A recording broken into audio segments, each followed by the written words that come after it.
Hey guys, welcome to the next part in Indie Credible, looking at indie games on the Xbox Live Network. Found some absolute gems so far, and all of them for 60p, 80 Microsoft points, so you can't go wrong. Best of the bunch so far, definitely Applejack 2, absolutely loving that game.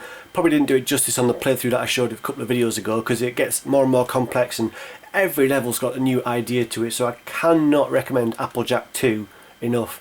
But this is going to be another set of platformers, and the first one's going to be another suggestion from HoratioVanBasten, and this is Explosionade, and it's a pretty cool looking game.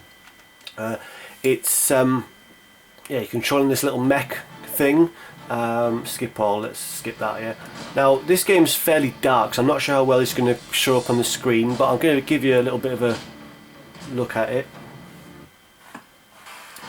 Right, so as you can see,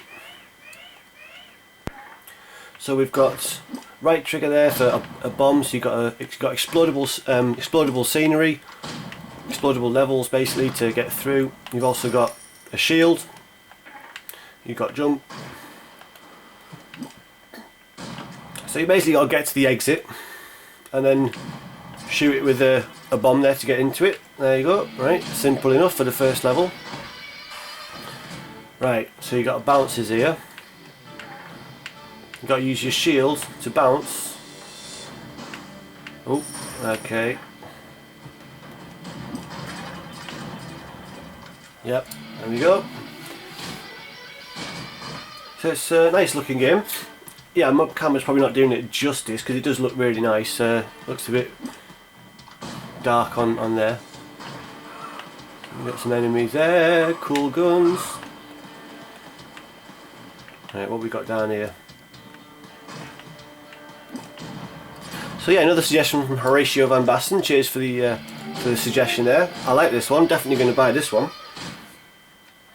And it's just nice to be able to, support the indie devs. That they're doing something, being able to get the games out there without the massive cost of the prohibitive cost of physical releases.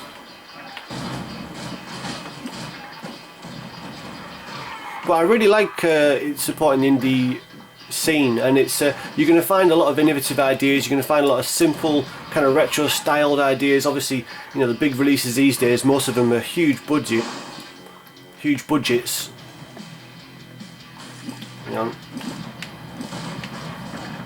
Ah, I died. Well, that was pretty terrible. I'm not that great at that game, but you can see what it's like, and lots of different control to it. Yeah, I like that one. Explosionade. But I'm not going to spend too long on these. I think I spent a bit too long on a couple of the previous games, so I don't need to get bored. Just a little look to see what they look like. Just skip to indie, so it makes it a bit easier to find what we're looking for. And the next one is Cute Things Dying Violently. What a cool name for a game. So this is kind of a puzzle game, sort of. Well, you'll see what it is when we get it going. So come on then.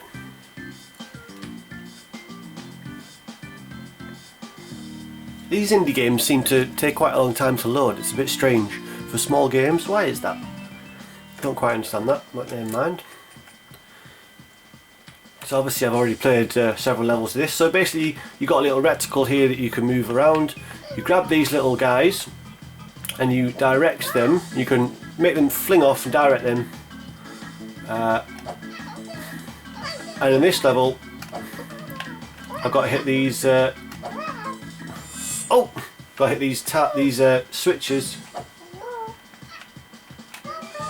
So you can see you've got different varying amounts of there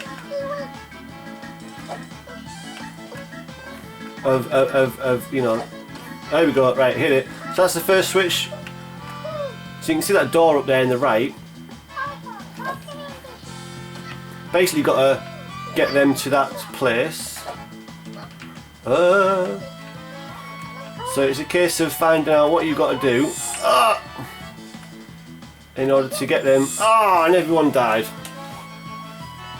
And a lovely splattering of blood if they do hit one of the hazards. This one's actually quite tricky because you've got to get the right. You've got to get just the right elevation on the flick there, as you can see. So this is left trigger, right stick to control the arrow, and it's obviously being analog. You've just got to get the right amount of power on it.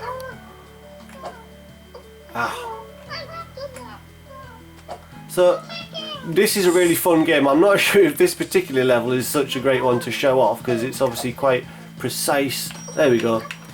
And then you got to get into the exit like that. And there you go. So most of the levels you have to try and save all of them, of course. Let's have a look. What have we got here?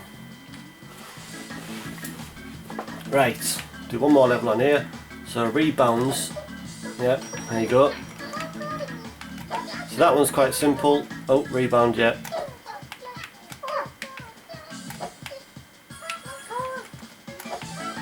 So you see, it keeps introducing different game mechanics, you know, switches, rebounds. There's some ways you've got to sacrifice and, you know, one or two of the little fellas to carry to get to the end level. But that's basically it, yeah. Nice little platformer. Definitely worth 60p. Can I show you another one? Fight your boss. Oh yeah, there's boss fights as well. This is actually pretty cool. So you got one guy here, you got to get to the door successfully, and he drops bombs. Oh, I missed him. You stay there, away from the bombs. Hate. He's a hate box. There you go. I'll get him a few times. Keep this guy away from the bombs up, because that's going to be trouble.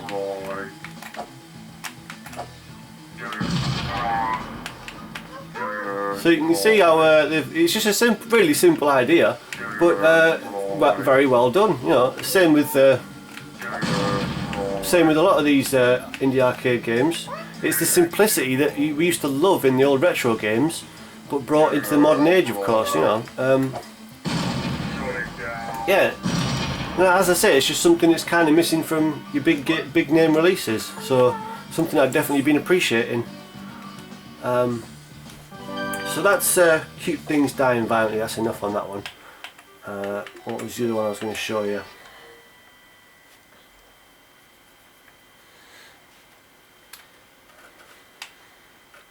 Ah yes. Now the next platformer to show you is a really gorgeous looking game called Plugemons. Find it. Where is it? Plugemons Part 1. So this is seems to be released in sections. There's a few games that have done that. Yeah, I found a few games that have been released in kind of chapters, basically.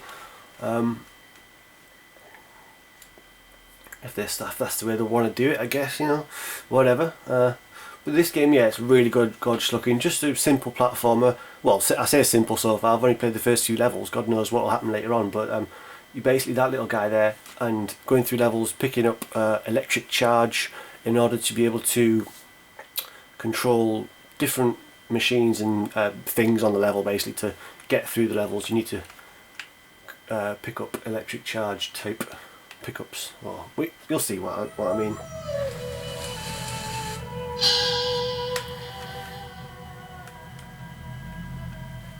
So yeah, I think the next one in the series is going to be looking at kind of 3D games, like first-person type games. I won't say first-person shooters because they're not all shooters, but certainly there's some cool-looking 3D first-person style games on there.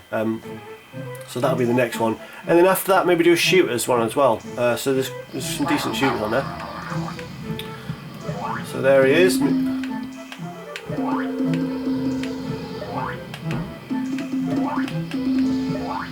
So again, this is quite a dark game, and this quite a dark level rather. So I'm not sure. Hopefully this is showing up okay on the camera.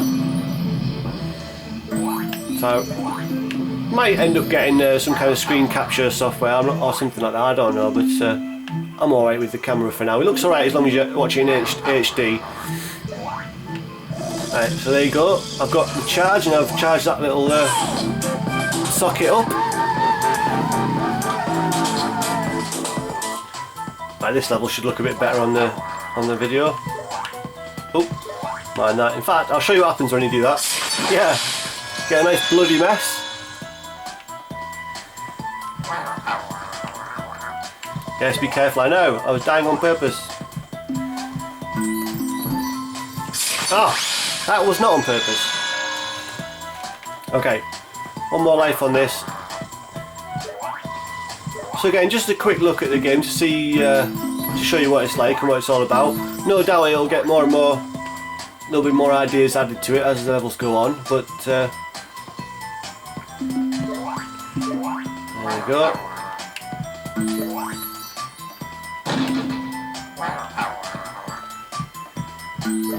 So Plugemons, yeah, quite liking that one.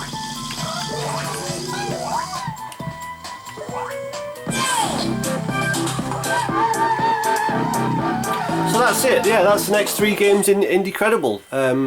If you like that, then go and check the games out. And yeah, but overall, gotta reiterate again, Applejack 2, if you like platformers at all and you got an Xbox, go and get it, you will not regret it. Okay guys, bye bye.